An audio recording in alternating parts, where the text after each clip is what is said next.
Hello everyone, welcome to the smart IAS. तो हम लोग करने वाले हैं प्री सिक्योर 6 जनवरी 2025 का। ठीक है, तो करते हैं फिर। प्री सिक्योर में हम लोग क्या करते हैं, 5 questions based on the current affairs. और ये ऐसे क्वेश्चन होते हैं जो डायरेक्टली जिनके चांस होते हैं कि जिनके ऊपर प्रीलिम्स में, यूपीएससी में, एपीएससी में आपको क्वेश्चन आ जाए। तो क्या क्या करने वाले हैं हम, quantum computing, exercise Surya Kiran, belly landing, Trinidad and Tobago और वेव्स मतलब world audio visual entertainment summit.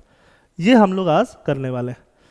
Consider the following statement regarding quantum computing. Quantum processors operate based on the principle of classical physics. तो quantum processor quantum physics पे work करेगा, classical physics पे नहीं करेगा। ठीक है, ये बहुत सिंपल सा पॉइंट है, तो इसको हम काट देते हैं। ऑप्शन हमारा आंसर तो आ ही जाएगा, बट बाकी पढ़ते हैं। क्वांटम बिट्स, उसको बोलते हैं क्यूबिट्स, 0 1 एक साथ, can exist in multiple state simultaneously. मैंने 0 और 1 एक साथ कर सकता है, unlike classical bits. This is very correct. The advancement in quantum processor, Google का एक क्वांटम प्रोसेसर आया है जिसका नाम याद रख लो, Google Willow, is expected to significantly enhance computational tasks such as optimization and cryptography. Third is correct. Correct में मिलेगा second and third. Second third कहां पे आएगा देख लो, सेकंड थर्ड बी में आ रहा है, सॉरी। तो बी आंसर जो होगा, बी ऑप्शन वो करेक्ट हो जाएगा। ठीक है, तो ये है Willow processor. Willow boast 105 physical qubits to improve quantum error correction and scalability. इतना रटने की जरूरत नहीं है, 105 याद कर सकते हो।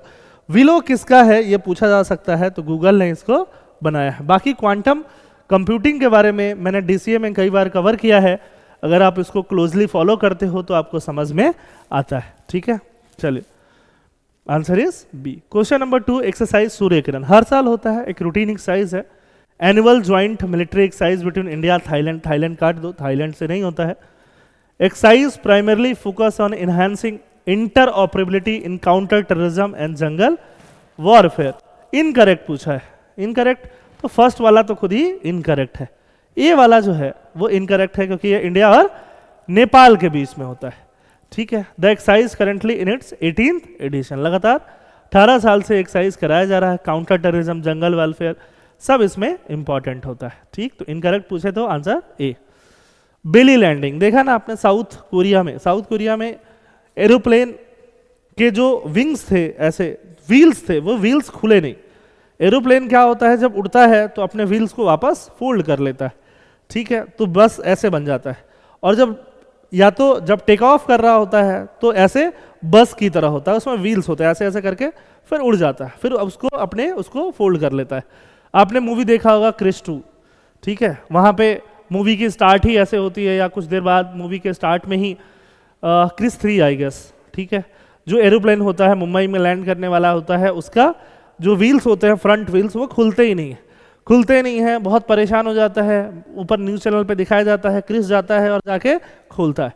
तो वो एक चीज़ एक्चुअली में हो गया साउथ कोरिया में, और वो जो उनका व्हील्स था वो ओपन ही नहीं हो रहा था। ओपन नहीं होगा तो अगर एक व्हील ओपन नहीं हो रहा है तो एक व्हील को आप खोल नहीं सकते हो, है ना। अगर 4 पहियों पे गाड़ी जाती है तो 3 पहिया लेके नहीं जा सकते, वो भी इतनी हाई स्पीड में ऊपर से आने वाली। तो आप क्या करोगे, आप ये करोगे कि कोई भी व्हील्स को आप ओपन ही नहीं करो, और व्हील्स ओपन नहीं होगा, फ्लैट जो एरोप्लेन है वो बेली, पेट के सहारे ऐसे लैंड हो जाएगा। बेली लैंडिंग, ऑब्वियसली उसमें रिस्क है बेली से, और नीचे जो लैंड है उसमें फ्रिक्शन होना, फ्रिक्शन होके, क्योंकि ये सैकड़ों की स्पीड से आ रहा है और नीचे अर्थ है, यहाँ पे फ्रिक्शन होगा और बहुत तेज जो है फायर हीट एनर्जी जनरेट होगा। ठीक है, और वही हुआ, और बेली लैंडिंग कराया गया। ऑप्शन नहीं था, उपाय नहीं था, तो बेली लैंडिंग कराया गया। बेली लैंडिंग ऑब्वियसली रिस्की होगा, उसी को बेली लैंडिंग हम बोलेंगे। अब belly landing is performed when the landing gear fails to deploy causing the aircraft to land at its fuselage. ठीक है, belly landing are generally preferred over using landing gear if the aircraft is already damaged. बिल्कुल सही बात है। Belly landing is safe बिल्कुल नहीं है, risky है, तभी तो सारे लोग मर गए, सिर्फ 2 लोग बचे। तो आंसर 1 and 2 बी ओनली। ठीक है, बेली लैंडिंग देखो, इसको जैसे टकराएगा तो यहाँ जनरेट होगा ही बहुत सारा हीट। इसका नाम याद रख लेना, द जेजू एयर फ्लाइट 762216। कई बार आपको बेली लैंडिंग के बारे में नहीं, नाम पूछ ले जाएगा, फिर क्या करोगे? तो फ्लाइट का नाम भी कई बार पूछ ले जाता है। Answer is B. 4 Trinidad and Tobago कहाँ है? एक मैपिंग का क्वेश्चन है। त्रिनिदाद टोबैगो पैसिफिक ओशन में नहीं है, वेस्ट इंडीज वाले ग्रुप में आते हैं, तो ये अटलांटिक में आएंगे। और साउथ सदर्न मोस्ट आइलैंड है कैरिबियन। कैरिबियन मतलब जो आइलैंड है, कैरिबियन आइलैंड का ग्रुप बोलते हैं, उसमें त्रिनिदाद और टोबैगो आपको यहाँ दिखाई देंगे, है ना, जस्ट साउथ अमेरिका के ऊपर दिखाई देंगे। ठीक है, चलिए बी लास्ट क्वेश्चन इंपॉर्टेंट है। वेव्स, वेव्स मतलब world audio visual entertainment summit. पहले भी इसके बारे में मैंने क्वेश्चन कराया है, इंपॉर्टेंट है तो फिर करा रहा हूँ। Waves is a global platform established to foster dialogue, trade collaboration and innovation in the media and entertainment। ठीक है, first edition of waves will be held in 2025 in Goa. ये भी ठीक है, इंडिया करेगा।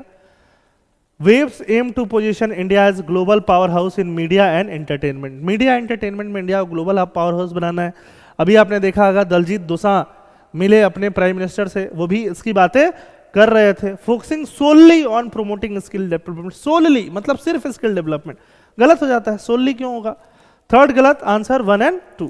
1 and 2 सही है, ठीक, बाकी गलत है, तो आंसर 1 and 2 आ जाएगा। ठीक, तो यहाँ पे आपका ये है वेव्स के बारे में सारी इंफॉर्मेशन, आंसर ए। ठीक, location Goa, ministry of information and broadcasting इसको होल्ड करने वाला है। तो कमेंट बताइए आपने कितने क्वेश्चन सही किए। थैंक यू, जय हिंद।